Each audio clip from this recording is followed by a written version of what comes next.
So I think my next two questions is the first question is like, why tech? Why do you think that more Black people, even if they don't have technical background and technical expertise, need to be involved with starting tech ventures and tech companies? And then also, just what has your previous experience taught you in the last 10 years working in these different roles? What has it taught you about the technology industry and how to build technology companies in general? I always was interested in tech, but I felt like I couldn't do it because I wasn't coding myself. And it really kept me from being in a space, a lot earlier than I could have been. And I think a big part of the problem with, just African Americans not necessarily being involved with tech is just our own mental roadblock and believing that we either don't belong there somehow, we don't have the skill set, or we don't have the transferable skills to break into tech. And 9 times out of 10 we do, right? I think the biggest things people have to start thinking about is that, tech businesses are just businesses. They just happen to be tech enabled. So that was when I got past that and realized, the skills that I have as a publicist and a person who, does management, does events, does, project management. I realized that these skills are all valuable in the tech space. And when you have a room full of people or people who are building products who are just focused on the technical side, you need someone to supplement those experiences with more softer skills to round out the team and to ultimately get the product to the finish line.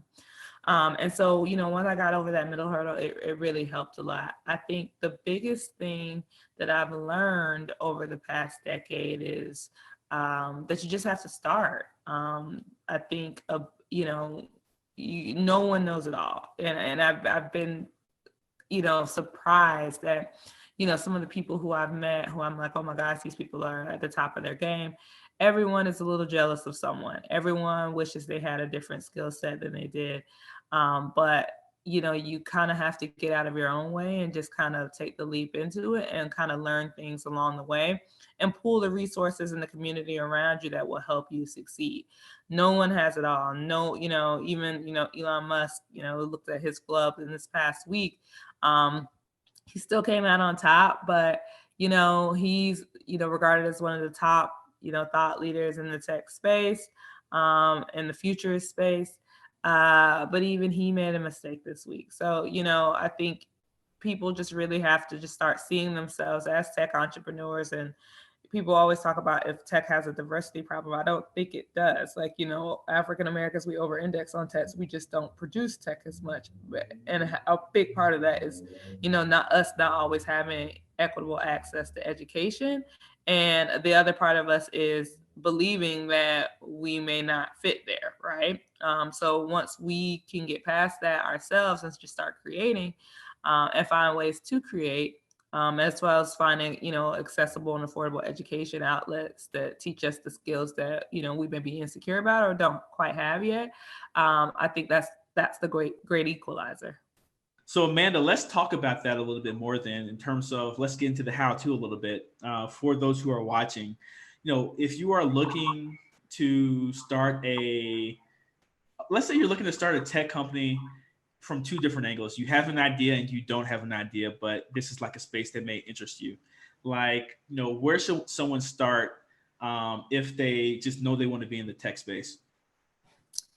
So I think the best starting point is to just take inventory of your existing skills, right? So a lot of people ask me, well, I want to be involved in tech. Do I need to go to a coding camp? And I would never discourage someone from building up their skill set or expanding their skill set. I think coding is a great skill set to have, but you also have to think about, even if I learn how to code, do I know how to apply these skills in a way that makes sense for the business that I want to create?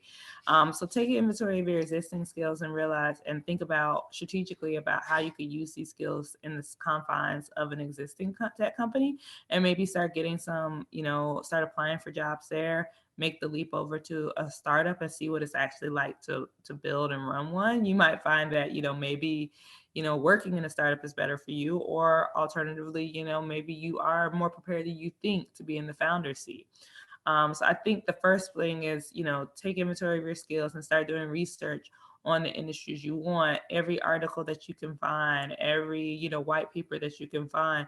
If there are founders who work in the space, in a similar space to you that you want to operate in, ask them, can you shadow them, right?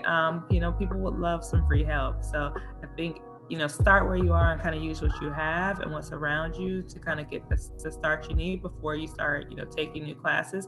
If you do feel like you have a huge skills gap that you won't be able to, transition in, there are some great free online courses that are a great starting place before you start spending, $12 to $15,000 on a coding school or a camp.